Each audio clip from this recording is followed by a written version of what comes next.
Hello, everybody, and welcome to this inaugural edition of From Cincinnati, a podcast about people from Cincinnati who are doing great things out in the world, whether they stayed here or they moved elsewhere. So excited to bring you today's guest, who is Jay Moriarty, who you may have figured out from the Facebook post. Jay was the executive producer in the first several seasons of the Jeffersons and was a writer on All of the Family, and worked for Norman Lear for a number of years. If you know who Norman Lear is, he is the television pioneer. He's still alive. He's 97 years old, and they've been recreating some of his shows on ABC on the show called In Front of a Live Audience, which is co-hosted by Mr. Lear and Jimmy Kimmel. Well, Jay happens to be from Cincinnati, so very excited. Had a conversation with him now going back a couple months, and we talk about all sorts of things, including his time working for Bill Cosby on The Cosby Show, and lots of other things as well, too. So I'm looking forward to having everybody take a listen to this podcast, and I'd love to hear your feedback. I'd also like to thank Chris Collier for allowing us to use her music on today's podcast. Check her out online. We had a link on our website at FromCincinnati.com. With no further ado is my conversation with Jay Moriarty out in Los Angeles. We were actually in Hollywood recording this. So you've been doing this a long time. So I'm an old guy. Well, can I ask you, how old are you? I'm pretty darn old. Pretty darn old. Okay. Yeah, I can tell you this. I'm on Medicare. Okay. Which I'm happy to. Yeah. You sweat out those last years before you hit that big 6'5", and you say, I've never had an experience before where I wanted to get older, Right. Once you turn 60, you say, when am I going to be 65 so I can get Medicare, get free health care? Right. Although the Writers Guild has a pretty good health. I wanted to get 25, turn too. 25 so I could rent a car. Oh, yeah. That was a big deal. Me, I want to turn 21. It was always 20 because my parents would always say, as long as you're living under this roof. Try not to hit the table. Oh, okay. I'm sorry. I'm sorry. I know. I'm sorry. Because I think that will be picked up by the microphones. We don't have the boom, unfortunately. Sorry. Yeah. No, but 21 was a big thing because supposedly you could drink and all that, which in Cincinnati you could drink Utapol and right. Burger beer, but you actually could drink when you were 18 there, 3-2 beer. Do they still have 3-2 beer? No, that's long gone. Heard about 3-2 beer. I think that came about, that ended, I should say, right before I was able to drink. So that was big in college, because you could go to all the college bars if you were 18, and they only had 3-2 beer. Right. So you went to St. X High School. That's true. And you lived in Finneytown. That's right. And you came out. So you went. What'd you study? You went to Xavier University as well. Too, yeah, right? I went to Xavier University. What'd you study at Xavier? English. Majored in English. In those days they had no screenwriting programs. Nothing to do with writing for television. Did you know you wanted to do screenwriting? Well, yeah. You know what? I think when I was a kid, I remember I was always kind of into comedy. So I like try to be funny in class and that kind of stuff. And I like getting up and give speeches. And actually, teachers, a lot of times when I write stuff in class, the teacher would read it out loud.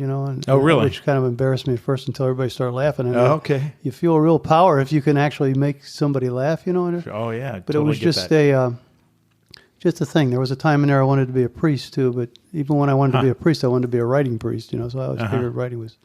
But I remember watching TV when I was young, and watching Lucy and Ethel, and thinking that these people were just funny. I didn't realize. And then I remember seeing a crawl at one point. It said writers, and I thought, writing? You mean there's people that write this stuff? Hey, that'd be a decent job. You can write stuff for people. It's funny, and then you get to hang out with Lucy and I'm envious Ricky of anybody who knew. Yeah, you get to you knew what you wanted to do. Yeah, it just seemed to me like that was a fun. I couldn't, as I got older, I couldn't think anything more fun to do than you actually could get paid for that. But you couldn't tell anybody in Ohio that's what you wanted. Yeah, I want to write comedy. They just look at you like you're nuts. Yeah. You want to write for television. Nobody. I didn't know any. You don't know anybody in Cincinnati who writes for television. It's not like I a real job. Maybe they write script for the newscast or something like that. People just look at me like, yeah, good luck with that. So right. So So you grew up in Finneytown. What did your parents do? My dad was a stockbroker. He worked for W.E. Hutton, which I think is I don't know if it's still there downtown Cincinnati. I don't know. I've heard the name. I don't know. I don't think so. But 4th and Walnut. Yeah. And he was a stockbroker, and my mom was a homemaker. He had 4 kids. Okay.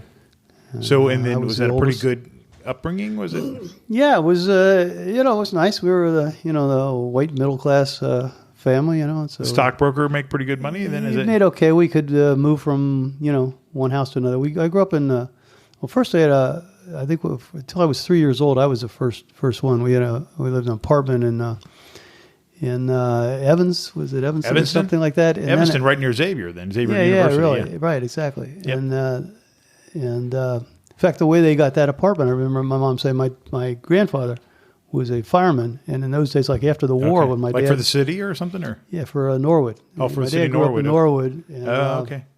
After World War II, there was hard.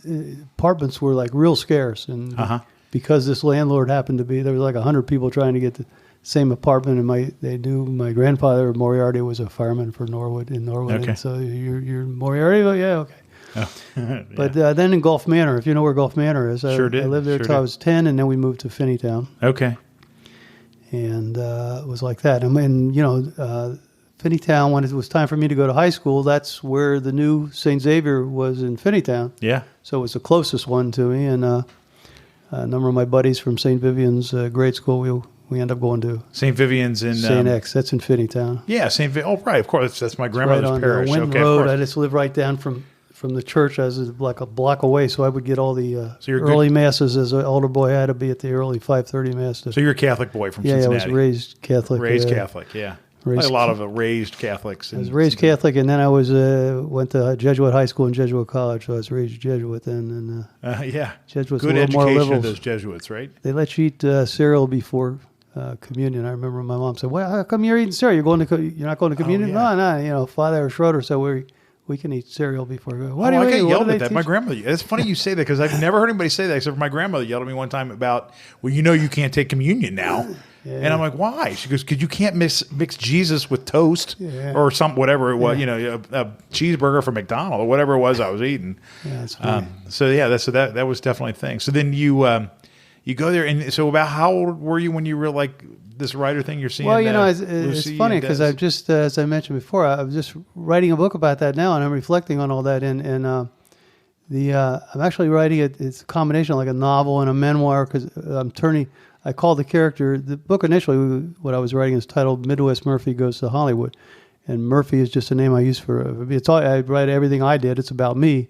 But, I get tired of saying I and we and my and me. So you made up a guy named Murphy? Yeah, a guy named Murph. So I talk about Murph, and he leaves Ohio. In fact, chapter 1's called Leaving Ohio. Okay. But I knew, and Murph knows, when he wants to write comedy for television. Okay. And when I came out here... That's amazing. You knew that, yeah. And I got married. The amazing thing was, I guess, when you look back on it, and I remember my uncle at the wedding saying, you got more balls than I do. You get married without a job, Yeah. So I got married and, it was my high school sweetheart and talked her into, let's go to California. You got married in Cincinnati then? Got married in Cincinnati. Where you guys hadn't lived in Bellarmine LA? Chapel at XU. Oh my gosh, yeah, the iconic Bellarmine Chapel. And all my friends from high school and stuff, guys I hung around with were, two of them served the wedding, in fact.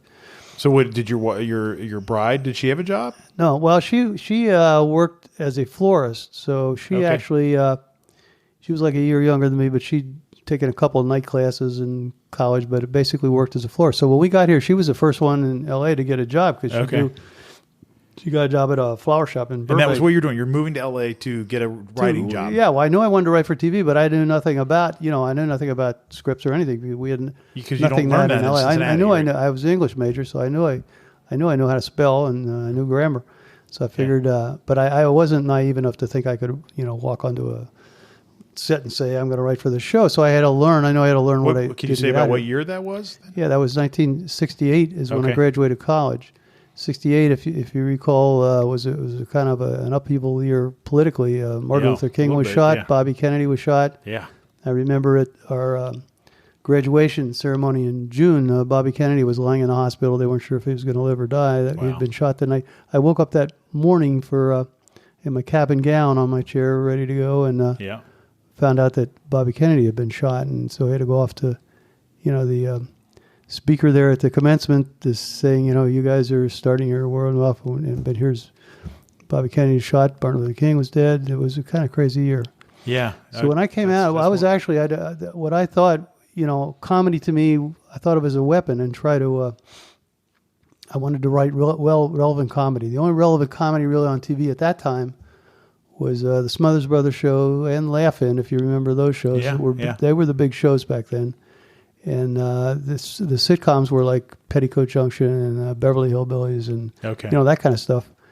And so when I came to L.A., I knew, like I said, my wife had a job before I did. I remember I was there for about a month and still didn't have a job. And my father-in-law, who usually didn't have much to say to me, was suddenly on the phone, and the message was like, "Oh, when are you going to start working?" Really? Yeah. So, because I would go looking for a job during the day and go body surfing in the afternoon, and that was a good time. But anyway, sure.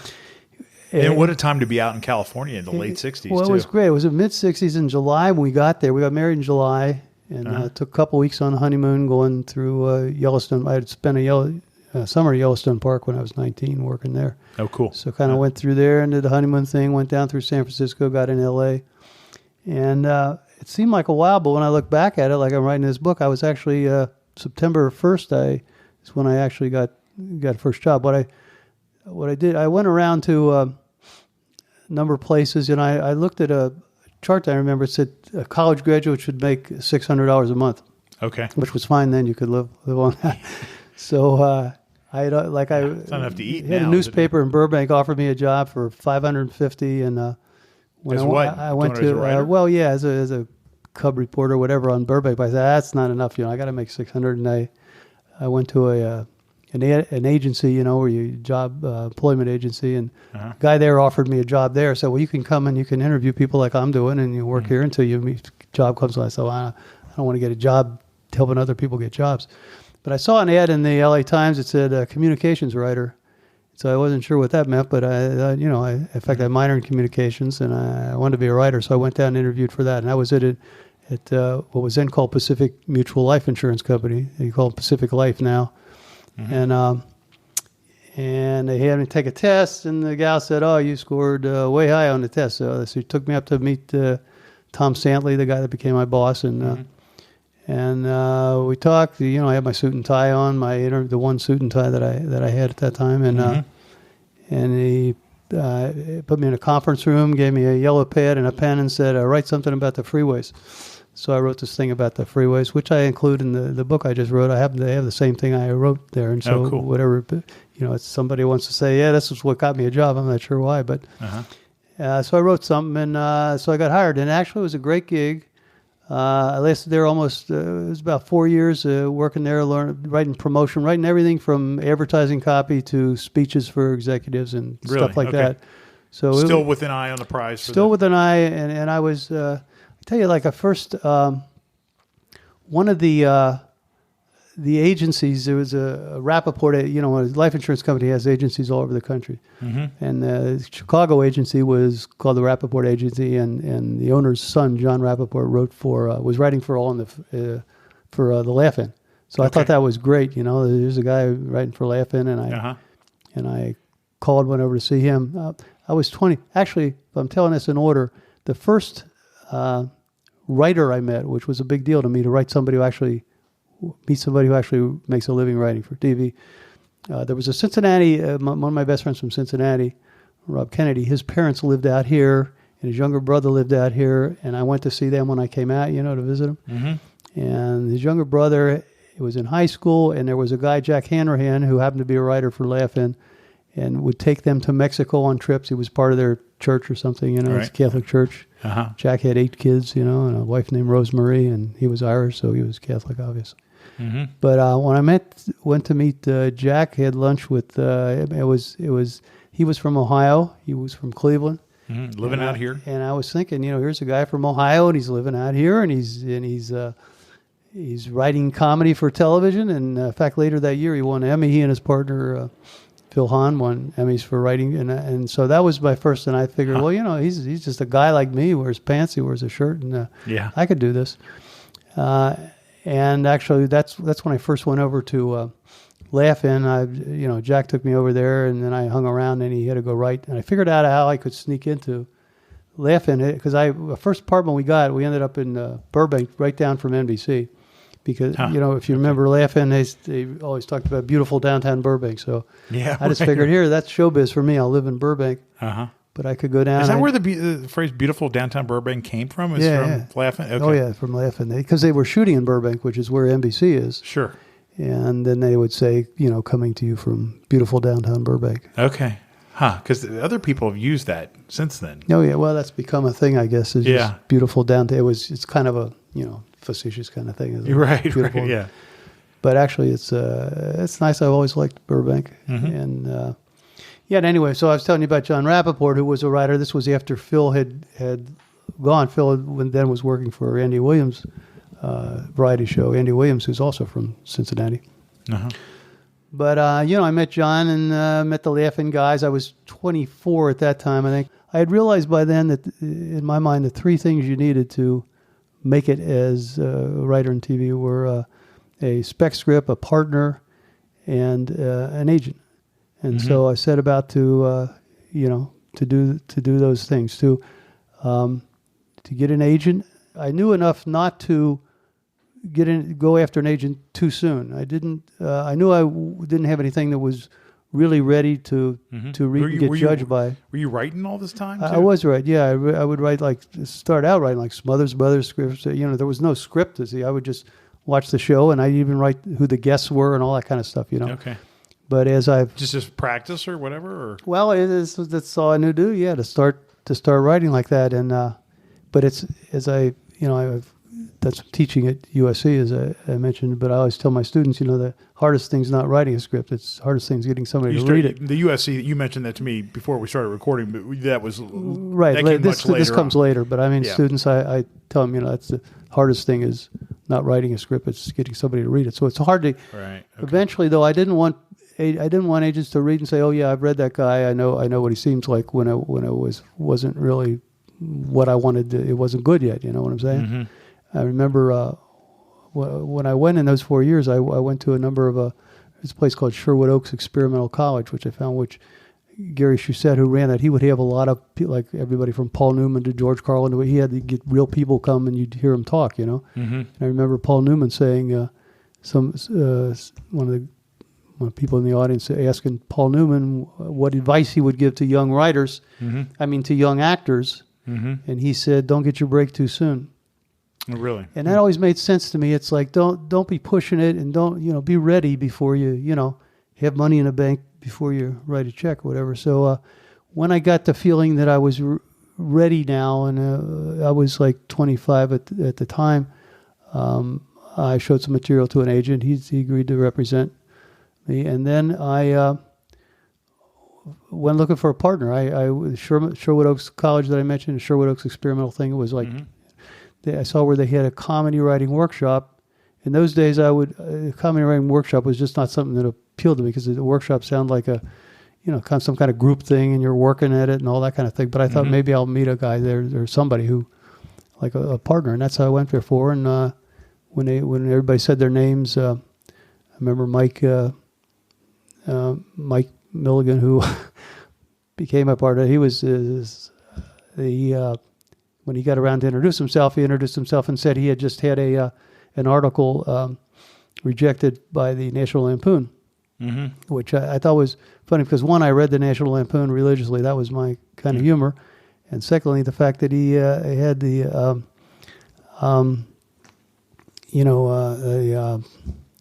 what's it called? The self-deprecation, to say, which is a comedy writer's trait. And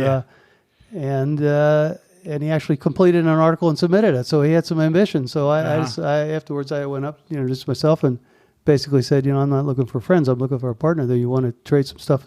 So next week we each brought something. I read his article that he wrote for National Lampoon. He read my stand-up stuff, and we decided we'd write a script together. So the guy who was an instructor for that class, Harvey Miller, happened to be the writer and producer of Odd Couple. So we wrote an Odd Couple script together. That was the first script Mike and I wrote together, and so now I was on my way to having. I had an agent. I introduced Mike to the agent. We had an agent, and we had a spec script, and we showed it to Harvey Miller, and he was not, we would have liked this Harvey to say, "Hey, this will be our next Odd Couple show," but that, of course, didn't happen. Oh, it didn't. No, it's not that easy. So this was the first script we ever wrote, but we had to learn this. Did he give you any feedback on it or anything? Or? Yeah, he basically said, he wasn't bad or whatever, this, that, or the other, but nothing's perfect, and you come to learn if you.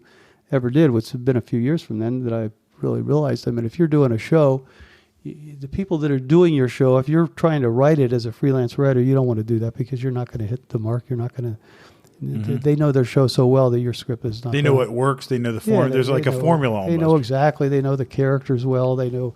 It's just something you learn. They don't publish that. They don't. It's not like you can't go read it in a manual. You just kind of have to just know it. You'd have to just experience the show, and especially in those days. Nowadays, you can get scripts. Just on the internet, you can find scripts from different shows. But it was hard. We got one reason we were like we managed to get a couple scripts from Harvey, so we at least had a script to know what a script looks like, and we wrote An Odd Couple, and another good thing to do was script-wise. That was an audience show, 3-camera show, and we also did a MASH, which is a single camera show and a single. So it's a good balance for a portfolio. And then it was still from the time Mike and I decided to become writing partners, which was on St. Patrick's Day. Why would you partner with somebody though? Why not just do it yourself? Because you learn really fast. That, like for Phil and I mentioned Jack Hanrahan and his partner Phil. Mm-hmm. You move faster as you just see that it makes common sense that you get paid half because you'll split the money, but people like to hire partners, like to hire teams. I know when I got, we can get to that later when I get in. I mean, if I had scripts on my desk, I'm going to pick up a script with 2 guys' names on it before I pick up one guy's name because it's less likely that one of them might not be crazy and that they'll. Comedy's the kind of thing really that you want somebody to bounce it off of. You sit in a room by yourself and you're writing. You don't know if something's funny. Right. If you tell a joke in the woods and nobody laughs, is it funny? I mean, you don't know. Right. So you could bounce ideas off. Yeah. I mean, were those writing sessions then funny, or were you guys laughing at each other all the time? Well, we would laugh and we would argue and we would all this. I think two rules we made right from the start is one, if one of us hates something like a joke, one of us says I hate it, then we just move on. Okay. No more discussion. And the other joke is we never disagree in front of others. It's kind of the Godfather rule. You just we argue, we yell like 2 Irishmen if you want, but when we're pitching stories or we never show any disagreement between us. Right. So where's he from then? He grew up out here. I grew up out here. His father was from Cincinnati. Oh, That's another coincidence. His father was. Grew up in Cincinnati. Is your partner Mike Milligan? My partner Mike Milligan. Bernie Milligan actually, I believe, was a bat boy for the 1919 Reds in Cincinnati. And you guys just randomly met here. That's we just met at this class. And had he ever been to Cincinnati then? Or I don't know if he had been to Cincinnati or not. He grew up out here. Mm-hmm. He was he's my age. He was like 6 months younger. He was he not around anymore? Married to his high. No, he still is. Around, but he's he had 2 kids just like me, about the same age. Only his kids were boys and my 2 were girls. Okay. He had married his high school sweetheart. Oh, He's married right out of school too. So we had a lot in common that way, and and we basically our sense of humor was similar. So are you guys writing jokes around family life and stuff? Well, that kind of stuff, when you're writing, then here's what happened. I was in fact this actually before I met Mike. I mentioned coming out here to write Laugh In and Smothers Brothers, which is called variety comedy. 1971 summer, I saw a thing called All in the Family. And I saw this on TV, and it's like Archie Bunker. There's this guy, he's saying chink, and he's saying spick, and Jungle Bunny, and Jigabun. Yeah. Jesus, this is television, and this is satire, and it's on TV. And that was the relevant kind of comedy I'd say, I would love, this is what I wanted to do. Mm-hmm. So my thing changed right then. When I saw that, it's like, this is what I want to do, is right, well, who does this? Norman Lear. Okay, I want to do Norman Lear. Mm-hmm. When my parents came out, a short time after that, I took. Was it already a big deal by that point? Well, it just that summer, it was such a big deal when you saw it. It became a big hit. It wasn't. It was kind of Carol O'Connor did an interview actually on local TV and was saying, "I just did this turkey," and it was just like it was a throwaway show, but it caught on so big that it became, eventually it became a #1 show. But I took my parents to see a taping of it at CBS. I had never been to a taping before. Mm-hmm. Norman Lear did the warm up. Watched the taping. The whole show just blew me away. It's the first time I ever realized you could write comedy and something that was drama. You could be laughing 1 minute and tears in your eyes the next minute. The way that show combined the topics, it's all. It was groundbreaking for the time. It just was something that I didn't know you could get away with doing as a comedy that had, But that to me was that's what I wanted to do. What I would call so the show. Comedy. Did you get on that show then? Well, here's what I did. Okay. I thought this was great. I felt like jumping over the rail and going, tell Norman I want to work for you. But fortunately, I wasn't stupid enough to do that. And I thought I might break a leg or something. So I went and I wrote a treatment for an All in the Family episode. Now, what's a treatment? Well, that's a good question. It's just like narrative pages. So like 8 or 10 pages of just, here's what happens, okay? Okay. No lines or anything like that? No, you're probably good to include a few jokes or something. But I realized later that's something you don't do. So I don't want to mention, this is not a good idea for anybody. Don't write treatments. Nobody reads treatments. But at the time, I didn't know that. So I figured I didn't have an actual All in the Family script. I couldn't get it. So I wrote a story. The story was basically called The Draft Dodger. And it was, a big thing at that time was... the war in Vietnam and guys going draft. So the story I wrote was basically Meathead, Meathead's friend who went to school with his draft guy, living in Canada, comes back. His mom's sick at Christmas time. He comes back to visit his mom. He ends up going over to say hi to Meathead at Meathead's house. It's Christmas. They invite him to stay. Meathead and Gloria invite him to stay for a Christmas dinner. He ends up at the Bunker's house for Christmas dinner. So here's this draft dodger at Archie's house on Christmas dinner, and they Archie says like, oh, you live in Canada, huh? So you a hockey player or a draft dodger? And just kind of joking, and then there's a subject of, like I was writing the thing where Jesus is, it's Christmas time, and would Jesus fight in Vietnam if he were drafted, and that kind of thing. And I thought this would be a good, so I knew a gal who was an agent at that time when and she had seen some of my stuff and agreed that she would like represent me if I wanted. I asked her to send this to All in the Family, so she did send it to All in the Family. It was like a month later I heard they passed, which is common word you hear. So that thing was buried, and this was before I actually met Mike. Then once we got writing, that All in the Family thing was, that exists no more. It comes to life later if you want the story. Basically, Mike and I don't know how much of the story you want to hear, but the first thing Mike and I, our agent sent us on was a meeting with Sid and Marty. Sid and Marty Croft did Saturday morning shows. I don't know if you remember any of those. Like what shows? The HR Puffin stuff, and what was the band about? Banana Splits. I think Jack Hanrahan actually created Banana Splits and show. Okay. But we met with Sid Croft. Sid Croft was like the Hanna-Barbera, the Sid. Okay. So Sid says, so Mike and I are sit down. He says, I was thinking in my backyard the other day, where'd all the witches go when they retire?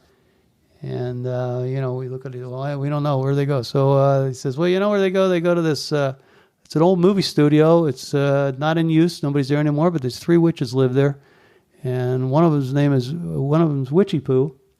We didn't know who Witchy Poo is. Apparently Witchy Poo is a character on HR Puffin stuff. So he says, here, let me show you the show. So he takes us to a room and has a projector there and turns on this HR Puffin stuff and leaves us there in the room to watch HR Puffin stuff. And there's... Are you thinking now, like, why am I watching HR? Well, I look when I'm watching it because there are trees that are sneezing and talking flutes, and it's just all this craziness. And then we look over, in those days there were reels of film that were on film. Yeah. And the film's going off the reel and onto the floor. And it's continuing to go on the floor, So I go to the door and I'm looking down the hall and I say, here, anybody, nobody was here.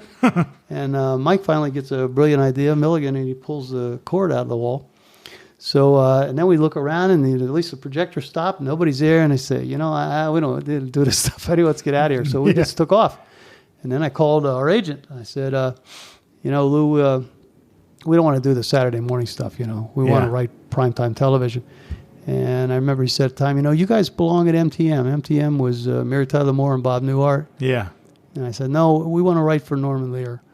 And to Lou's credit, about a month later, he called up. We had a meeting with Don Nichol and Mickey Ross and Bernie West, who worked with Norman, basically were the key writers for the All in the Family that he was doing. And they had won Emmys and done all this work with Norman Lear. And they were doing All in the Family, and he got us a meeting. So we got to go over. Mike and I went to CBS. We met with Don, Mickey, and Bernie. We went over to Farmer's Market, which is next door, for lunch. We had a great time. Got along with the guys, told them it's the only show we really wanted to write for, and it's the best show on TV and all that. Got back, talked to our agent. Our agent said, the guys, they were going on hiatus then. It was right at the end of the season when you're going on hiatus and you're looking for. And he said, when they get back, they probably going to give you an assignment or two when they get back. So we said, well, assignment, heck, we want to write on staff. Because we'd already written, this was after we had written The Good Times. I never told you about that. But the basic thing, I guess it's maybe of interest to any aspiring writers out there, we wrote a Good Times episode. It was based on and that was also Norman Lear. That was Norman, but yeah, we hadn't met Norman at that point. We happened to be a show. It was actually the first black family ever on TV, which was Good Times. Mike and I had seen a couple episodes that had just come on, and our agent said they're looking for stories over there, if you write like 3 stories, and so we just wrote like 3 little paragraphs of stories. One of them, I'd been reading Psychology Today magazine. There was an article about William Shockley, who's a Nobel Prize winner, who had this theory that blacks are innately inferior IQ-wise to white people. And there was a black professor who's at Washington University in St. Louis who came up with a black intelligence test that white people fail. So if you give, it's a cultural thing was his point. Okay. And basically Norman loved that story idea. And Alan Mannings, who was exec producing the show, and Jackie Ellenson and Norman Paul, who were writers. They had written for George Burns and these kind of guys, in a well-known crew. Anyway, we got an assignment. So what that taught me was the way you get an assignment for TV is you come up with a story they want to do, and you let them work out the story with you, and they give you notes, and then you go write you write a narrative, which is a story outline, it's called, and then they give you notes on that, and then you go write the first draft. And then you turn that in, and you get notes on that. And then you go write the second draft, and then you turn that in, and then you get paid. You get paid in story outline and first draft, second draft, and that's how that works. And we had that, and then we didn't sell another script for like a year, and then we actually got things going where we. I won't bore you with the facts, but we Chico and the Man. We end up writing in an episode, a new show called Joe and Sons, and things start happening. So we. Are you kind of then giddy at this point? Like it's like, hey, after the Good Time, we were literally. I think we were walking on air when we left that Good Times office with the first assignment. Say, well, you guys got an assignment. So that was really that was cool. So we started moving, but then we got a letter. I don't know if it's because of our Good Times thing or what, was inviting us, Mike and I, to pitch for a new series. It was the Jeffersons. It had just come on. So we went and met with Don. Well, we didn't meet with Don McInerney.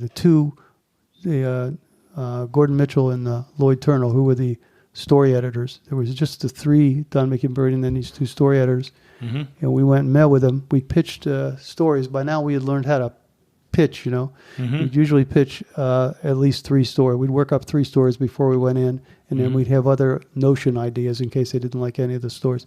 But one of the stories we pitched, I remember reading in Time magazine about it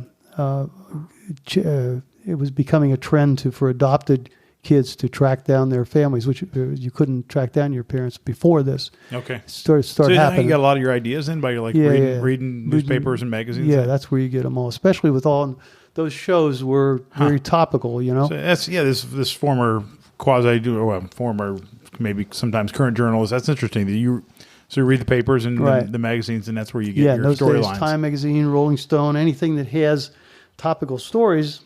That's where you get especially if you're writing for like Jeffersons, was what you would call a black family, and same with Good Times. You look for ideas that have to do with black culture, or whatever.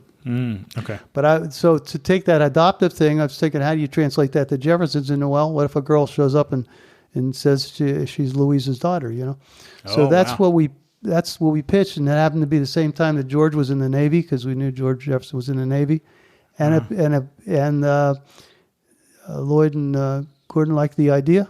I mean, they said, we'll pitch it. The way that works when you pitch the story editors, and they have to run everything by the exec producers. And then so anyway, we got a call back that the exec producers, who were Dominic and Bernie. Do you worry about them stealing your idea then or anything? Nah, you can't worry about that. Does that happen?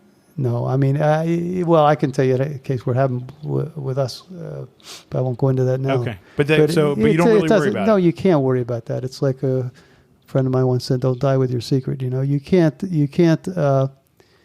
worry about it, because mainly nobody's gonna really steal that idea. If you come up with an idea and you've got some kind of writing, they'll just have you write it. I mean, why not? Because somebody's got to do it, right? They're going to rewrite it. The whole thing's going to be rewritten. Okay. The way it works in there, like I say in my book, I explain that it's once you get on staff, you realize what it's like. It's all about rewriting. Mm-hmm. In fact, the thing I forgot to mention that might be of interest to writers is when we went to that Good Time. We wrote the Good Time show. Mm-hmm. We wrote first draft, second draft. We go see it, and first couple of minutes we're going, when we're with the wrong show. We don't recognize anything from the stuff we've written. And then finally you see a sign that says Happy Birthday Michael, and we knew it was Michael's birthday when we wrote it, so it must be the same show. But it was the same structure, but it was all different lines. I mean, it was like, there may be 3 lines of ours that were in there of jokes. But you get paid for it. And we got paid for it, and we got named, you get credit for it. So it said written by us. Okay. And I remember afterwards, like going with my wife at the time to a volleyball. We used to play volleyball every Monday or whatever, and people saying, "Oh, I saw your show," and I knew this line was your line. I was you. I heard it. And this wasn't our line at all. It's like, what do you say? Well, that wasn't me. You just accept it and say thank you. Yeah. What do you say? But so then you're doing this episode where Lucille. It's Lucille. Louise. Louise. I'm sorry, Louise. Yeah. So we get. So they say they liked your story, right? So we go back and meet with Lloyd and Gordon, who are the story editors. Now, meanwhile, we've had this meeting with Dominic and Bernie a couple of years ago, right? Mm-hmm. And they kind of blew us off then, you guys are talented, but not our show. So we didn't know how that was going to sit with these guys. Mm-hmm. And we didn't even know how we got in. It was Lloyd and Gordon who wrote this letter about inviting us to pitch. But we went in and they gave us... how did that work? Whenever you take a second meeting on the same story, then that's an assignment. They have to, by guild rules, you have to sign. So we talked up a story, and then we went, Mike and I, and wrote our story outline, right? Mm-hmm. And then we come back, story outline, you get notes on that, and then you write your first draft. Well, I remember writing our first draft in, Mike and I had family at home, so we got a room at Sportsman's Lodge, which is a hotel thing here, and we write our first draft.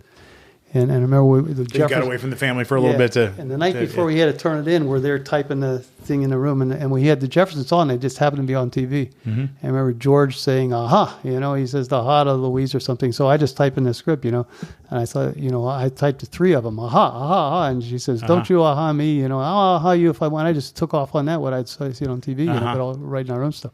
Anyway, we turned that in, the first draft. Yeah. And then they had a call. Lou called and said, Dominic and Bernie want to meet with you, And so we didn't know if we were going to meet with Lloyd and Gordon and Dominic and Bernie, just Dominic and Bernie. We got there, it was just Dominic and Bernie and Mike and I. And then they didn't, it was nothing like, they didn't say anything about it when we had lunch before. They just right away started giving us notes, right? Huh. And we didn't know if this was good or bad that Norman and Lear aren't here. And anyway, we took their notes. Mm-hmm. And we went to write a second draft, and then we came back again and met with them. Then they offered us a job. We had also been offered a job to write on staff for Joe and Sons, which was another show. But Jeffersons, another Norman Lear show? Or? No, it was it was a new show. That's a whole other story. You can read about it all in the book. Okay. But okay, go ahead. Yeah. Anyway, that to me was a big. Here's the guys that we had hoped to work for, and now all of a sudden we were on staff writing for a Norman Lear show. So that was a big deal. Mm-hmm. And they told us they said, don't talk to any other writers, just talk to us. So we were feeling pretty good about that. And then a year later, just to wrap up kind of this all in the family question, after we had been writing for Jeffersons for a year, and we'd met with Norman, and we knew Norman and everything, and we finished the one season, all the shows are done, and I was realizing once you're done with one season, you're picked up for 24, just like All in the Family's, they're going to need 24 new shows. Yeah. And just like we're going to need them. And I'm thinking, that idea about the draft dodger, it was the timing then. Jimmy Carter was president, and it was a big issue about should they give amnesty to draft dodgers or not. Okay. It was a real political thing. Yeah, right. And I just thought, this is, I'm going to try a pitch to Norman. And so we set up a meeting to meet with Norman. Mike and I were going to go, but Mike turned out I had a dentist appointment. And he said, well, just go, I knew the story, so I'll go myself. So I just, me and Norman, I pitched it to Norman. And, he says, he loves the story. He took me out. J.D. Joe was his secretary. We walk out into outer office of J.D. He says, J.D.J. just gave us a reason for doing the next season. And this was Norman Lear telling me. And I was like blown away, Yeah.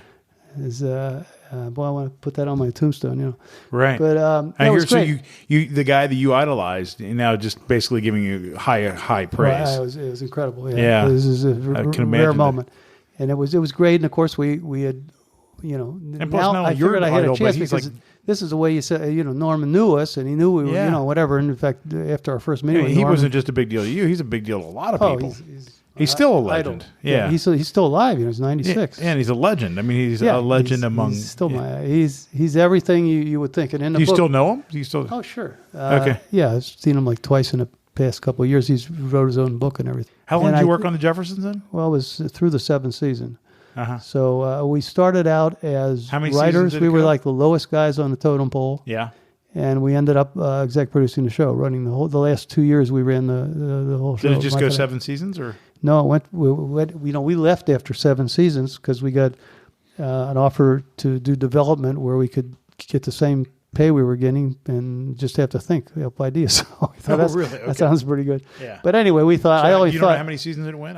Yeah, it went 11 seasons. It went set a 11 record. seasons. At the time, it was the longest running sitcom ever in the history of TV. Wow. So and we feel like we were careful to leave it with guys who knew what they were doing. In fact, included in the writers we left it to, Peter Casey and David Lee. That was their first job. We hired them on. They went on to write and produce Cheers, and then they created Wings, and they created Frasier. And Frasier won Emmy for best comedy series. So you had a pretty good eye for those guys. Those guys, we hired them off of a spec script that we liked. And they were delivering.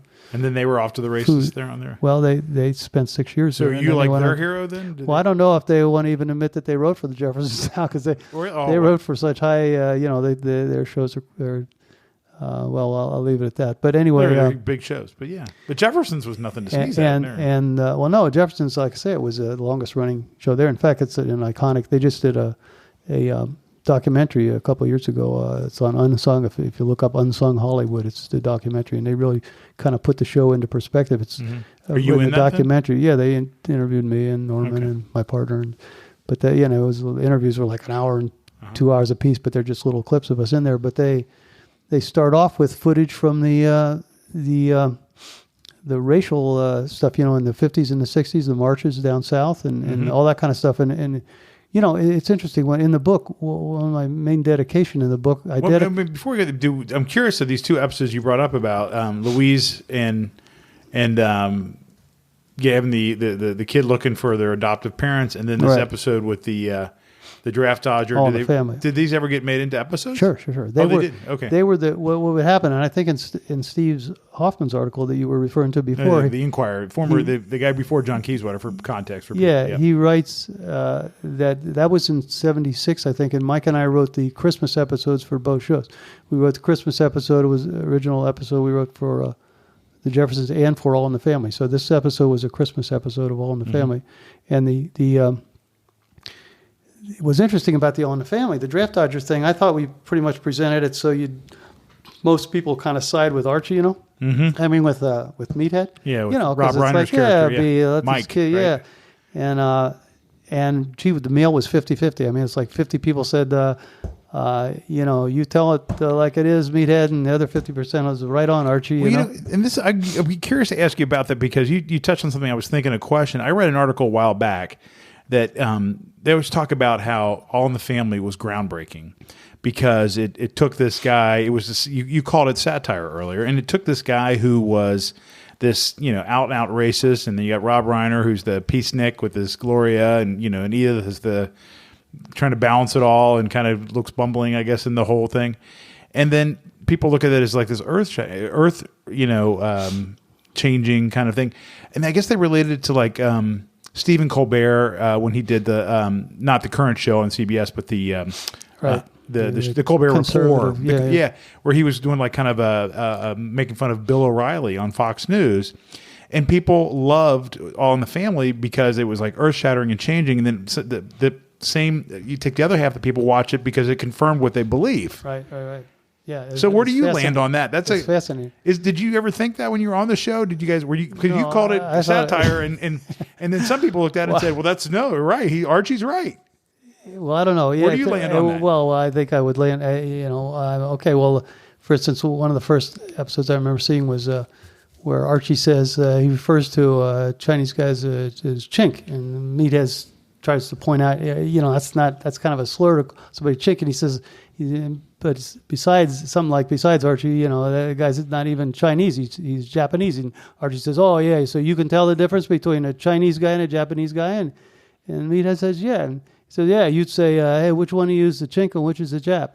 I mean, how can you not? Yeah. How can you not look at that as satire? I mean, if you think that that's just Archie, that's the way you should talk, then I don't know what to say to you, Right. But so a lot of people, though, But so you don't think people on the show ever thought of it anything other than satire? Well, I'll tell you this: Carroll O'Connor is very much a liberal guy, so he's not like Archie. Which was interesting, yeah. And so is Edith, the actress, and so are these people. So they wouldn't have done it if they thought it was confirming. Okay. I don't know. You tell me. I mean, if racism is good, I mean, here's Archie. But you make fun, for instance, Sammy Davis, when Sammy Davis did All in the Family, and Archie always, he talks about, he's whether you're anything that Archie's not is something to make fun of as far as he's concerned. He's white and anyway. So, but I guess you can't once you put it out in the world. Yeah, but Sammy Davis, Archie's bragging about the fact that he had driven the cab and Sammy Davis was in it. Sammy Davis actually left his briefcase. He's coming over to pick it up, and everything's good until they're going to take a picture. The news showed up, Archie and Sammy Davis together, and Sammy Davis kisses his cheek when they take the picture. Yeah, right. I remember that. Yeah. And of course, Archie's look and the audience react. I mean, we all know what a guy like Archie, who's basically a racist, who's a bigot. Yeah. He just kind of like, and if you watch the show, I don't see how there's any way to think about things. But Norman would present things like they did a show where one of Edith's relatives dies and turns out that she's gay, she's lesbian, and lives with another woman. And Archie never connected that the two women happened to be, right. And you learned a lot by watching. If you grew up in Ohio, you're watching and you're learning about there are people out there that are living a little differently from you, and they're real people and they're human beings and they deserve to be, But if somebody interprets it differently, that's not your fault. That's just you tell me. I don't know. I think it's definitely. I went to college and I consider myself I was Jesuit educated, and even though anyway, it seems to me that it's pretty obvious. But okay, interesting. Well, that's good. I'm glad to get your opinion on that. But it's a good point because it was new to me to find out like this All in the Family thing that we've got. There was one guy that wrote I put in the book, print the whole review, and it just said, I just watched the worst television show I ever watched, and he was talking about the Draft Dodger show, and he just got to saying how terrible it was that we would have a Draft Dodger be there with Archie, and then I put another letter, it's typical of some of the fan letter we got that said just the opposite. I just watched the best show I ever saw on television. So it's it shows you where the split it was polarization. If you guys are writing it, are you thinking we're trying to change public opinion? Is that part of the discussion? Well, I don't know. Tell me what is satire to you? What does satire mean? For instance, if you did English, I think the journalist's response is, "I'm asking the questions here, right?" No, oh yeah, but that's a good question. If you put me on this, I don't know what your major is, but you're a journalist, and you know psych from major, yeah. You remember Jonathan Swift wrote Gulliver's Travels. Yeah, but he also wrote, what was the piece he wrote, A Modest Proposal, that was about, and there was a political kind of piece on England, and he proposed eating babies. You eat babies, Right. and this would solve the situation. Well, this is obvious. Right. He's writing satire. Sure. And I don't know. I think this, at the most, what I think what Norman would tell you that he wasn't trying to send any message, never was. It's about entertainment. But is he saying it's about comedy? I think I've heard him say that. Yeah, he'll tell you that. Is he saying, is that a cop out? Well, I don't know. I don't want to call. Well, you don't want to call your friend. Norman's. Yeah. No, but Norman definitely drove this stuff. What Norman did, he wanted. I compared. I had experience with writing. Mike and I wrote a pilot for Aaron Spelling. I don't know if you know Aaron Spelling. At Sure. the time, he was like the king of hour shows, and Norman was the king of half hour. And I compared Norman, and when we first met Aaron, Mike said to me, "Who does he remind you of?" And I said, Norman. He's that kind of presence. He's a kind of one of a kind. If he's in a room, man, he's in a room. Right. But Aaron, I compare the difference between Aaron Spelling, basically, to cut to the chase with Aaron Spelling, he was doing Charlie's Angels. We happened to be at his house when Charlie's Angels, the mail came, and it was on the cover of Time magazine. The butler brings in the magazine, and so we look at Charlie's Angels, and it said in there about TNA and all this kind of stuff. Yeah. And he said that, fellas, says, my dad was a tailor. This is Aaron Spelling, and my guy comes in to get a suit, and he says, I want a green suit. My dad didn't say, you look better in a blue suit, or a brown suit would fit you. He said, my dad wanted a green suit. He make him a green suit. He says, I give the networks, they want TNA. I give them what they want. Uh-huh. And that was Spelling. That was Spelling. But that wasn't He said so his much Lear? favorite show was a show called, and to give credit to Aaron Spelling, he said he was a show called Family, if you remember, which was not a TNA show. And he said, that's really the kind of stuff I want to do. But, they want was this, that I give Family them in that. the 70s? Was that? It was at the same time. Yeah, Okay. I think it was in the same time that Family was on, because we ended up writing a pilot for him, and he said he wanted to make it kind of like Family. But so you're saying Spelling gave them what they wanted, and Lear Norman was gives more... them what he thinks they need. So Norman gives people what they think they need, and he makes them think. So Norman will give you something that you'll think about. Yeah. Like I remember writers coming down from All in the Family, a couple of them, and they're at the water fountain, they're complaining about, as they get their, so what's the matter? Oh, he wants Archie to take uppers now, Uppers, yeah. So Norman would say he'd deal with drugs. He'd make people think, he'd give you something. And you remember they did a show where Edith is raped. How do you make that a comedy? Oh, I remember. Oh, that was huge. That was and it's like, so Norman, I don't know if he's trying to, he definitely would have to admit he wants to make people think, because these are things you didn't see on half-hour television. No. Everybody recognizes that he changed half-hour television. So it's just by the very stories he was telling. That's the reason that they're doing this live thing we're talking about. They're recasting with a live Jeffersons episode. Is this just a one-off thing, or are they it's a one-off for now? Jamie Foxx is playing George Jefferson. Woody Harrelson's playing is it two different Archie shows? Bunker. They're going to do, supposedly, they say in the trades, an episode of each. But I think, my guess would be there was an hour-long episode when they spun off the show where you saw both Archie. My guess would be they'll try to get Jamie Foxx in and Woody Harrelson together, and that would be done in this other show they did. Especially in this environment these days. Marissa Tomei is playing Edith Bunker, and Jeffersons. I think Wanda Sykes is playing Louise, and the names associated the white with guy, this. Tom Willis, the honky. Yeah, Will Ferrell's going to play that. Really? So I think it's going to be Franklin Cover, right? It's going to be interesting. Franklin Cover played that. Yeah, Will Ferrell, of course, is Will Ferrell. Sure. So it'll be interesting to see how it plays. I think Sony wants to do this. They think that those shows are meaningful even today, and that they'd like to redo the same, as I understand it, use the same scripts but recast and so do are they going to do a satire of the satire, or are they going to do a straight another episode with just? They're going to do an episode. As I understand, they're going to do episodes. It's not like the original thing. I don't when I think that Chips was a show I love. It's not Mad Magazine doing the Jeffersons or something, which they've done. But no, I think it's it's interesting. What I was going to tell you about the even dedication of the book. I mean, when I was I went to our St. Xavier, where I went to school, all white, white kids. So my all white classroom, a young black man came in, to the Jesuits' credit, I guess they set him up to come in, and he spoke to our class. Oh, he wasn't a student. He was just. He wasn't a student. He was about 20-something, and he said, when I was a kid and growing up in the 50s, I didn't see anybody. The only people I saw look like me on TV were when I was watching Tarzan. And it'd be the natives in the jungle, and they'd be chasing Tarzan, and I'd be saying, "Look out, Tarzan! They're right behind you, run!" When I should have been yelling, "Get that honky!" and it just hit me, It's right. If I were a black kid, it's this like guy said this at St. X. Yeah, he's black and he's educating us, and I mean he's come to just to talk to us, and it was eye opening to me when I'm saying, because I'm young and I think, well, I didn't choose being white. Did he say it to be funny though? I mean, it was a funny but thought provoking. Well, what do you think? I don't know. Okay. I laughed. Okay. I mean, it depends on how you take it. Yeah, sure. I certainly just laughed. laugh now when you said it. And I find out now, actually, when I watch Klansman, that's not the first time that. Did you ever watch? Did you see the Black Klansman? I don't. I actually have it on the iPad sitting right in front of me. That was I haven't watched it yet. An eye-opening thing for me, and I really had to think. What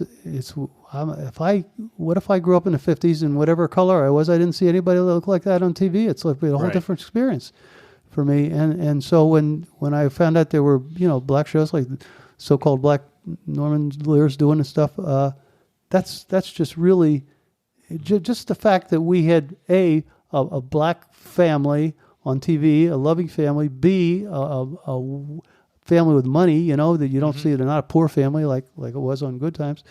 And C, there's an interracial couple. Every week you see an interracial marriage working. The two work. The very first letter we get, which is reprinted in the book, is from a guy in Louisiana saying, Marxist producers, writers exchanging spittle, the two white people, different color skin, kissing each other, and it's all about just how terrible this is, But he's writing their letter every week, so he's watching. So Isabel Louise Jefferson, after a run through one day says, "Well, why don't we call him and thank him for watching the show?" So we all got on these phones in the hall. Those days you had to push buttons, and everybody gets on. I had the whole cast, and Mike and I, and different people on the phone from. And this guy just sent a letter. We got a hold of this guy's phone number in Louisiana and called him, and he said, "Hello, Isabel says, is this Mr. Greer?" "Yes, who's this?" He says, "This is Louise Jefferson. We just wanted to call you and thank you for watching our show." And it was like silence on the other end. And it says, "We can send you a cast picture if you'd like." And it's just silence. And then Frank Cover, the white guy, he says, "I can send you a picture of Helen on my lap if you like." He's just really almost taunting a little bit. And then Mike says, "Well, or we can send you a picture of Tom on Helen's lap." Everybody started breaking up, but including the guy on the phone. No, he hung up. Oh, really? But we never got another letter from him again. Oh, really? Was he sending you several letters, or?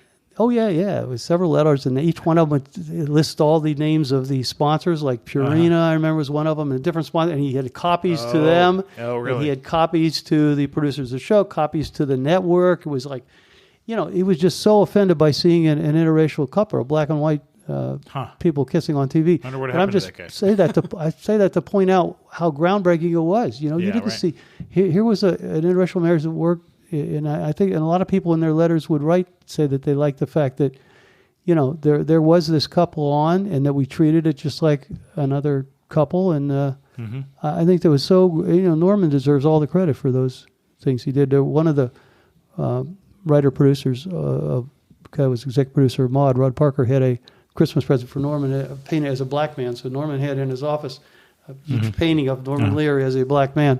Oh, really? Which was kind of funny. But, Norman, I think he'll be real modest about whether he changed TV or not. But everybody knows. I mean, he did, without He just was, did the Kennedy Center thing a year or so ago where he was awarded for his contribution. And he'll tell you, as he writes in his book, that he was one of the first when the Academy, TV Academy, had their Hall of Fame or whatever it is. He's one of the first guys. He and... he should be. Edward Armour, whoever was the TV says, but when he called his mom, he told her, Mom, if he's Jewish family, and said, Mom, I've selected to do it. And here's mom's response: "Well, if that's what they want to do." And, so it's like your family will always ground you, won't they? I remember David Geffen's story about flying to his mom to a concert, in a helicopter. It was one of these, like Woodstock or whatever it is, Coachella. And then his mom says, now, what exactly do you do with this group? And he says, well, I manage their career. And she said, you? Yeah. It's just like, parents That's funny. never get it. But Were your parents supportive of you? I think they did. No, my dad certainly would have rather be a priest. I know that. I don't think they... Or a stockbroker? This Hollywood... No, I don't know. It was always a big issue if you're an English major. What are you going to do with an English major? But they... I used to have a T-shirt that says, I majored in liberal arts. Would you like fries with that? Oh, yeah, that's funny. Yeah. See, that's funny. Yeah. They were, yeah, I don't know. But at some point, did they go... People in Ohio... At that time, anyway, if you said California, they do. Why is that a place to raise kids? You want to raise your family in California. Right. They think it's like everybody's running nude on the beach and taking drugs. And now, ironically, I just read recently where Ohio is the number one state for opioid addiction in the country. Everybody should move to California now, right? They rank them now. Yeah, so it's Ohio's taken bad first place bad. with. Yeah. And we've had some personal knowledge of people who have died from opioid. Yeah, it's a terrible thing. It's horrible. It's horrible. And a good friend of the family who was he was out for a bike ride and he got hit on a car by a kid who just picked up some drug, heroin or whatever the hell he's taking. Mm-hmm. And it's it's a real issue. But so then you do this. We talked a lot about the Jeffersons, and I know we're kind of running out of time here a little bit, but it's I mean, the Jeffersons ended a long time ago. You went on to other stuff. What have you been doing in the interim here? Well, after Jeffersons, we went into development. That's a whole other part of the book that I keep mentioning is. We'll talk about. We'll make sure we get your book. In the book here, I mentioned too, which isn't out yet. But what I'm saying is, it ends with the Jeffersons, where we go off and leave. And so, book 2, it's a trilogy. So, book 2 of the trilogy is what we do next is go into development. And the title of that particular book is. Development, Heaven, Hell, or Purgatory. So you learn about developing scripts, which we did for a couple of years. And then we did a show called What's Happening Now. Oh, my gosh. With, I don't know if you remember What's Happening. So it's when the guys grow up and they're married. Raj is married. That was Good Times. That was Good Times. The original. Jimmy Walker is Good Times. Wasn't Jimmy Walker on What's Happening Now? No, that was Ernie Thomas, who Ernie Thomas and Robert Guillaume actually were on the same episode of the Jeffersons. That was kind of their break. Did you mention Gary Coleman? Was he from Cincinnati or something? No, I just mentioned because his first episode he did. He was on Jeffersons, wasn't he? Well, he did his premiere episode was on Jeffersons. Norman made a deal with him because he was doing some bank commercial or something. They saw this kid and he said he had to put him on the Jeffersons as an episode to see how that worked, and then Different Strokes was developed for him. Mm-hmm. But we did Dear John with Judd Hirsch. I don't know if you remember. Dear John, that was on. That's a show about a divorce group, with what part did you play in that? Yeah, we were writer producers of that show, and then we went on Royal Family. I think you mentioned before was a show. What was the catchphrase of the guy on What's Happening Now? That was I'm looking at this guy, the heavyset guy. Well, the heavy that was Rerun. Rerun. Dwayne would go, hey, hey, hey. Okay. You remember Dwayne always, hey, hey, hey. Yeah. Didn't the Rerun have like a? I mean, he's very iconic. What was his name? I'm trying to think. Well, Fred Berry was the actor's name. Okay. And so Fred played Rerun, and Ernest Thomas, who's a wonderful actor, actually played Raj on the show. Raj, he had that certain kind of dance, the Raj dance. Did you write this kind of stuff into that, or? Well, like the dance? Yeah. That was something he did. There was What's Happening was the original series, which was based on a movie called Cooley High. And then Columbia owned the rights and decided when first run syndication, which was big, it's a whole other story of why they brought back What's Happening Now. But we did 60-something episodes of What's Happening Now. Yeah, we wrote the scripts. There were 6 of us writing those scripts and stuff. And we would meet with freelance writers on occasion. Like I say, whenever you'd read a script that was really a good script, you would hire them, or you get them to develop usually you would write, like for instance, Casey and Lee, who we mentioned. They had written a Barney Miller script spec. I don't know if you. So we read Barney Miller. They were smart. They didn't submit a Jefferson script, or we would have said all this. Were you involved with Barney Miller? No. But okay. We had read. They just had done what that. I'm okay. saying, how it works is, if you're on Barney Miller, you don't want to submit a Barney Miller script. You want to submit Jefferson's or somebody else. So it's not your show, because if they're on your show, they're going to be. But we read the Barney Miller script and said these guys write linearly. They tell good jokes, and their stories told. And the two things you look at basically in writing are story and jokes for comedy. So, and in which the first thing I asked students at USC, which I started teaching a while back, I spent like 11 years teaching there. The first question I ask is, what's more important, in a sitcom, story or jokes? What do you think most people say? I'd say, well, I think most people say the jokes, right? Most people, yeah. But the story is what drives everything, right? Well, you know that because you're a writer. That's what anybody that says story, then I know I got a writer. Okay. Kids, how many? We got 2 guys that say story. The rest of you raise your hand, and you try to trick them kind of, because you say, now remember, it's a comedy. Because the jokes are I mean, it's a sitcom, situational comedy. You can put jokes on. You need that storyline. You need beginning, middle, and end, and you can hang. It's like a clothesline, and you hang the jokes on it all you want, but you can't. You don't pitch a joke, it's just, you're telling a story in a situation comedy. So if you're pitching jokes, you're a stand-up comic then, right? That's right. It might be. And that's what happened when Seinfeld and Roseanne and those people came in and start bringing their joke writers in, stand-up guys. Yeah. That's when room writing developed, because you can't. A lot of these guys, you can't say like. Oh, that's how that happened. Oh, okay. We work for Norman. It'd always be you work up a story, then you go write it. Your team or your individual, you go write. And then you come back when you get your script, and then we go over it. And these room writing stuff where you write every line together, I participate in that. It's just ridiculous, because you got all. It's trying to. First of all, you'll have guys in there like the shows I mentioned where they're joke writers, and you need joke writers, but they're not going to help you out in story. They're not. If you send a lot of these writers, and I don't mean to diminish anybody's abilities, but there's certain people who are not writers per se, that if you send them into a room and say, write this, they can't write you a scene. But they can tell you jokes, and they can, and that's good. There's a time for that, which is punch-up time. Once you got your story laid out, and then you want to punch things up, okay, but ideally you're going to find somebody who can do both, Do you still think of jokes, or are you still like a... Well, I I don't know if they're funny or not. Yeah, sure. I mean, you have to have some if you're going to write sitcoms, you got to think jokes. In fact, I mentioned to you Good Times when we went, and they didn't use any of our jokes, right? Yeah. Once I was on staff at the Jeffersons, I made a point of using every joke out of that script that they didn't use, and one of them got the biggest laugh we ever had at the time. So, oh really? I just proved to the fact that these are fun. It just when you're rewriting, somebody else is going to put their joke instead. It's just didn't find your joke funny for whatever reason. But you got it. You have to have, if you're a comedy sitcom, you're going to have laughs. So then you go on to what's happening now. What like that's still like going back to the 80s. What have you been doing? Oh well, we did. After Dear John, we worked with Cosby. I went to New York and worked with Cosby. I don't know if I talk about Cosby too much anymore, but you can ask me whatever you want about. My gosh, we're going to have to do a whole other episode about that now. Right? He was great. I mean, when we worked with him, he said he was great. He gave my partner a lot of respect. He generally, as a comedian, as a performer, comedians don't like to credit writers. They don't like to speak about writers.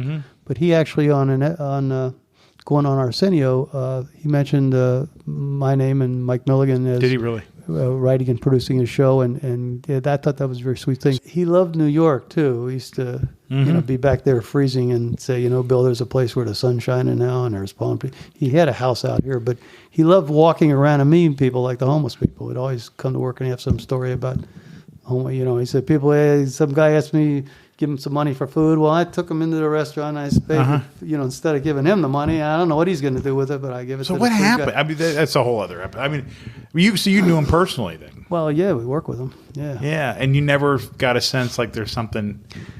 No, not, the women thing is no surprise, let's say that. But really? The drugs is a big surprise. Okay. I never would have thought. I mean, no, not a big surprise because it's him, or just big because because things have been it's not really news, that and that happens in showbiz. I mean, it's not our business, it's between him and his wife. But right, it's and not. Camille was a very nice. I actually read her her thesis that she did for school about television and Oh, really? blacks Huh. and television. And in fact, we were talking about one time with Bill, and I said, "Well, here, give it to me. I'll read it." And yeah, he's got a wonderful side to him. It's really a shame. I can't.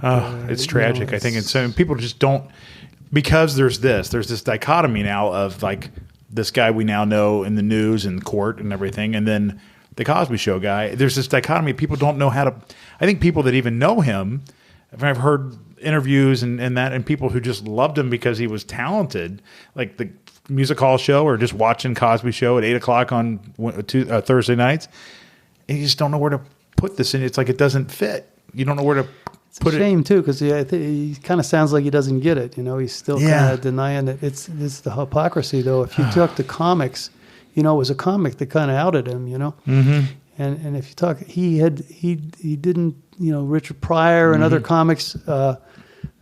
Bill would he didn't like the language that they used, and he would criticize them on, and he wanted the good image of black people, Yeah, right. And he was very particular about that. And I remember an episode we were doing with when Malcolm was with a couple college kids, because Malcolm played a Malcolm Jamal Warner. Malcolm Jamal Warner, and they had two, and they had the college kids and Malcolm were kind of ad-libbing and going, hey, sup, and just doing kind of black talk, and.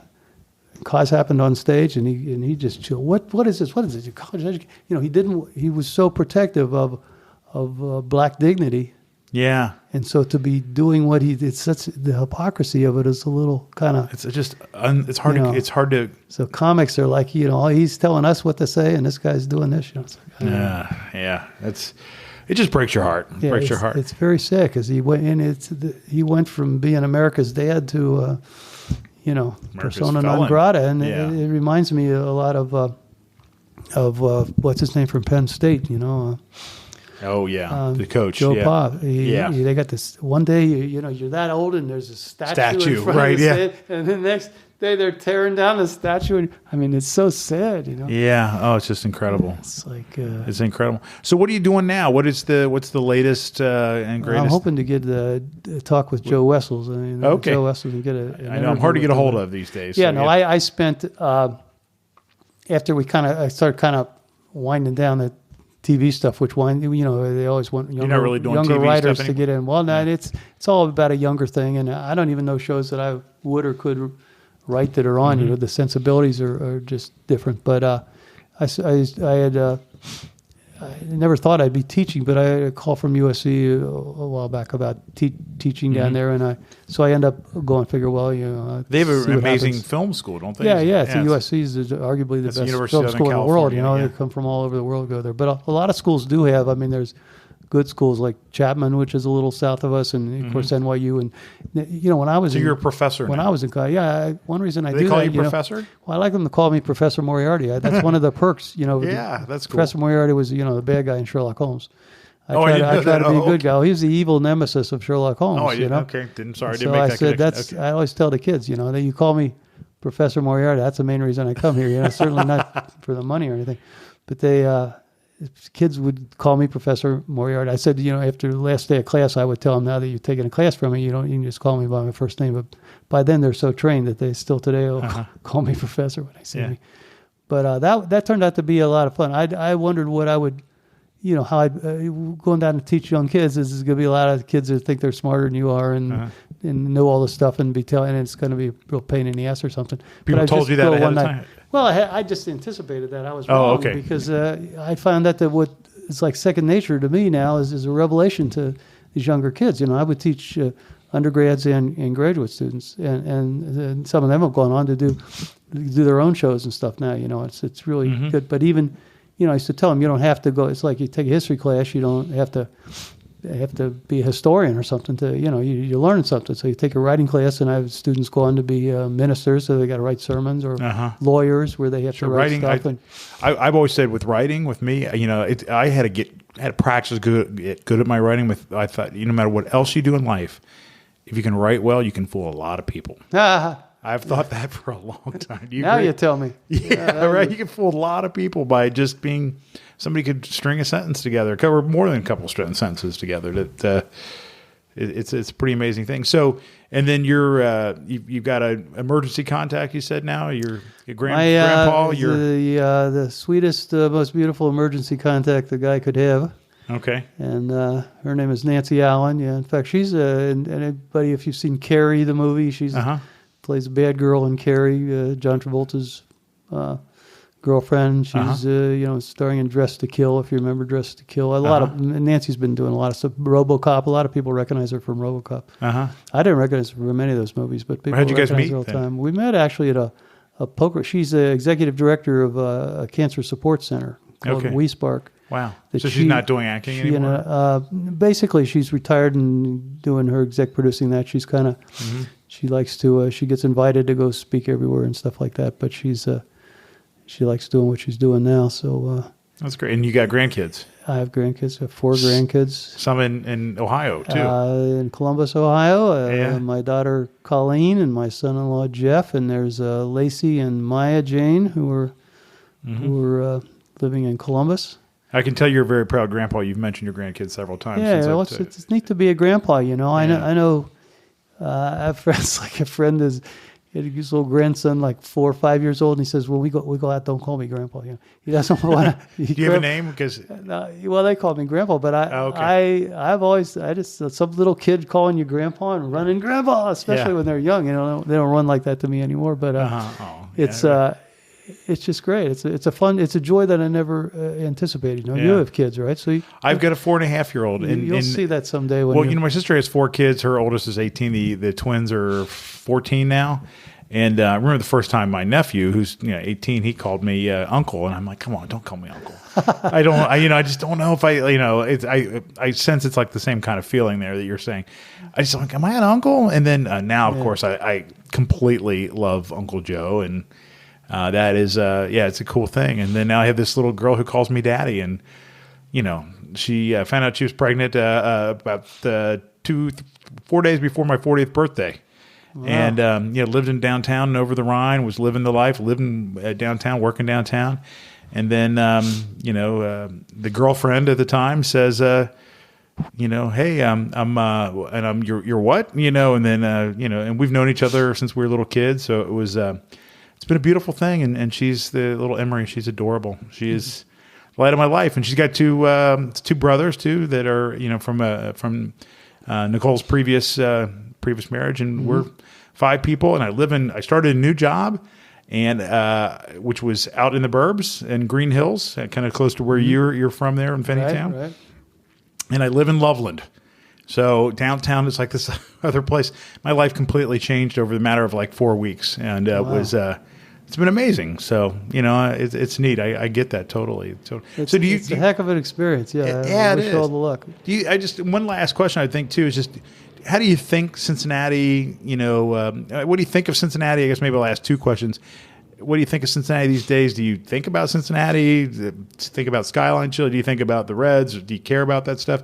And do you think any of that impacted your life and kind of you brought that out here to Hollywood? I guess we can say that. You're a Hollywood guy. You sound like you had a very impressive. You're having still a very impressive career. How does that Cincinnati? How has that affected your life and your career? I think Cincinnati is a great place to be from. That's what I say. It's. Do you say that it's good. In a lot of ways, it's what the sitcom thing is. It's been helpful to be raised in the Midwest, I think, because it's a lot of sitcom writers come from the Midwest. Okay. And shows like The Middle and stuff like that reflect all. But you know how people feel. I think if you grow up in too cosmopolitan of a place, you're not really going to understand the masses and how they think. And I think it's really helped growing up in Ohio. However, when I decided I wanted to make a living as a writer and try to write, I knew I'd have to leave Cincinnati. I knew I'd have to either go to New York or Los Angeles if I wanted to write. Was for it hard? TV. Well, I thought in New York, I figured I'd freeze and starve, and in LA I'd just starve. So I figured that's the better part. We'll go to LA. But no, I think you got to make that kind of move. But there's things you learn. For instance, Mark Twain had a great quote about Cincinnati. I don't know if you know Mark Twain's quote. Sure. If the world ever ends, I'd hope I'd be in Cincinnati because everything happens there 10 years later. Right. And there's some positive aspects to that, I guess. Also, Cincinnati joke, how many Cincinnatians does it take to screw in a light bulb? No, I don't think I heard this. It's, one, but do you have to use the word screw? I've never heard that. I think that basically, so I might have made that up. I don't know. Okay, that's a good joke, though. I like that. I remember taking my parents when they were out here, my dad, to see On Golden Pond. You remember that? Oh, yeah. Jane Fonda. Old Henry people Fonda. And Jane Fonda's parents, what's her name? Katharine Hepburn. And Katharine Hepburn, of course. Yeah. I figured they'd like the movie. I asked my dad afterwards. I said, so what'd you think of the movie? He says, it was okay, but did they have to say suck face? There's a line in there where he says that suck face. And right. I don't know. Sometimes in that Midwest, you just get hung up on little things that seem to kind of ruin your fun. But well, thanks for doing this. Appreciate it. Yeah, well, thanks for having me on. It was great meeting you, talking with you. And, great talk. And like that. And well, good luck with the book. The book is called Honky in the House. Honky in the House. The True Adventures of a TV Writer. And we're hoping to get that out before. And by the way, the introductions will be written by Kareem Abdul-Jabbar, writing the introduction to the book. Well, great. Well, congratulations on your career and success, and it's great to talk to you, Jay. Now that I know you and Chip Chinnery, I know everybody I need to know. I don't know about all that, but good, man. All right, Jay. Thanks a lot for doing this. Appreciate it. Thank you, Joe.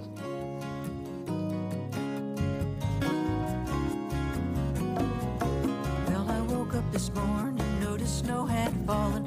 Thanks again to Jay Moriarty for being our very first guest on From Cincinnati. It's great to talk to him out in Los Angeles. He's a great guy and really enjoyed the conversation. Be sure to check out his book. He mentioned a couple times in the podcast, Honky in the House, Writing and Producing the Jeffersons. It's available on Amazon and Barnes & Noble and other places. It's also available as a Kindle. It does say right now on Amazon that it takes 1 to 2 months to ship, but Jay called me the other day and said that is actually about to be fixed. There should be copies in stock pretty soon, so you won't have to wait that long. And I do believe the Kindle version is available right now on Amazon. So you can check that out for sure. Also, check out our website, FromCincinnati.com. Follow us on Twitter at From Cincinnati. We're also on Facebook and Instagram. Be sure to rate and subscribe to the show. And if you like it a lot, leave us a review. That definitely will help people find the show as we're growing here. That would be really appreciated. We'll see you next week for our next episode of From Cincinnati. We've got another very special guest. I think you'll enjoy the chat we have with this person, and you'll find out who that is on Monday. So Merry Christmas to everybody. Happy Hanukkah if you celebrate Hanukkah. Happy New Year. Happy holidays, everybody. And we'll see you next Monday. Thanks for listening. You've been listening to From Cincinnati. We're online at FromCincinnati.com or at From Cincinnati on Twitter. Search for our page on Facebook and follow us on Instagram and other social media. Send in your guest ideas. We'd love to hear who you want to hear on the show. You can also email us through our website or call 513-549-NEWS or send us a message on social media. Please rate and subscribe to our show in Apple Podcasts. Your ratings and reviews really do help others find the show. If Apple Podcasts isn't your thing, you can find us on Spotify, Stitcher, TuneIn, or we have been told if you hook up the internet to your old Crossley radio, you can find From Cincinnati there. You can even ask your smart speaker to play From Cincinnati. I'm Joanne Lichtenstein, not from Cincinnati, but my sister used to live there. I'm in beautiful Burbank, California, and the voice of From Cincinnati. You can find me and my voiceover services at joevoices.com.